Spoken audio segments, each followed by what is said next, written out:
सविस्तर घडामोडींना सुरुवात करूया। राज्याच्या राजकारणात लवकरच मोठा भूकंप येणार आहे असे संकेत दिले आहेत शिवसेनेचे प्रवक्ते नरेश म्हस्के यांनी।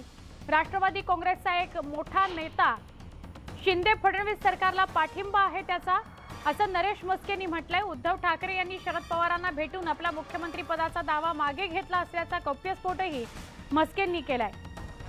म्हस्केंच्या या दाव्यामुळे राज्याच्या राजकारणात पुन्हा खळबळ उडाली आहे। राष्ट्रवादी काँग्रेसमधील कुणालाही मुख्यमंत्री बनवा, आम्ही पाठिंबा देऊ असं उद्धव ठाकरेंनी पवारांना सांगितलंय, असा मोठा खुलासा म्हस्केंनी केलाय।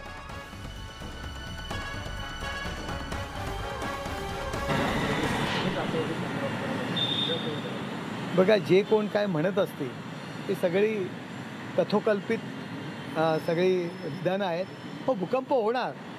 राष्ट्रवादी काँग्रेस आणि जे उरलेले शिवसेनेचे जे 15 आमदार आहेत आणि 3-4 खासदार आहेत, त्यापैकी मोठ्या संख्येने लोक शिवसेना भाजपा युतीला म्हणजेच माननीय एकनाथ शिंदे साहेब आणि देवेंद्र फडणवीस साहेबांच्या सत्तेला पाठिंबा देणार आहेत। तुम्ही वक्तव्य पहा 1-2 दिवसातली, त्यामुळे त्यानंतर तुमच्या लक्षात येईल। तुम्हाला हे माहिती आहे का की उद्धव ठाकरे हे शरद पवारांना भेटले आणि त्यांनी त्यांना सांगितलं की आमचा मुख्यमंत्री पदाचा दावा आम्ही मागे घेतोय, शोकांतिका आहे। शिवसेना जो उद्धव बाळासाहेब ठाकरे गटाचा दावा आम्ही मुख्यमंत्री पदाचा मागे घेतोय आणि राष्ट्रवादीला भले तुम्ही कोणालाही मुख्यमंत्री करा, आम्ही आमचा दावा मागे घेतोय।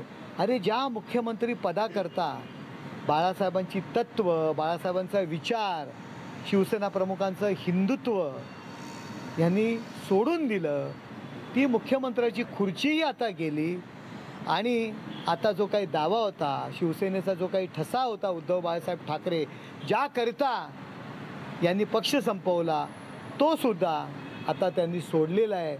तेलही गेलं, तूपही गेलं आणि हाती धुपाटणं आला, अशी यांची परिस्थिती झालेली आहे।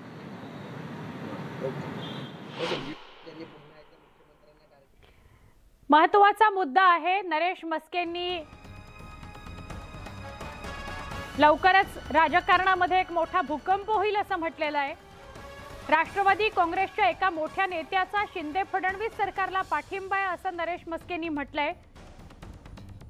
हा एक धक्का आणि दुसरा महत्त्वाचा मुद्दा तो म्हणजे उद्धव ठाकरे यांनी शरद पवारांना भेटून आपला मुख्यमंत्री पदाचा दावा मागे घेतलाय, हा दुसरा धक्का। असे 2 गौप्यस्फोट केलेले आहेत नरेश म्हस्के यांनी। रत्नागिरी जिल्ह्यात राजापूर तालुक्यातील बारसू गावातल्या स्थानिक ग्रामस्थांची समजूत काढल्यानंतर आता मातीच्या चाचणीला सुरुवात झालेली आहे। रिफायनरी प्रकल्पाच्या जागेवर शांततेत मातीच्या चाचणीकरता ड्रिलिंग सुरू आहे। कायदा सुव्यवस्था राखत प्रकल्पाच्या ठिकाणी माती चाचणीचं काम सुरू झालेलं आहे। काही लोकांचा विरोध होता।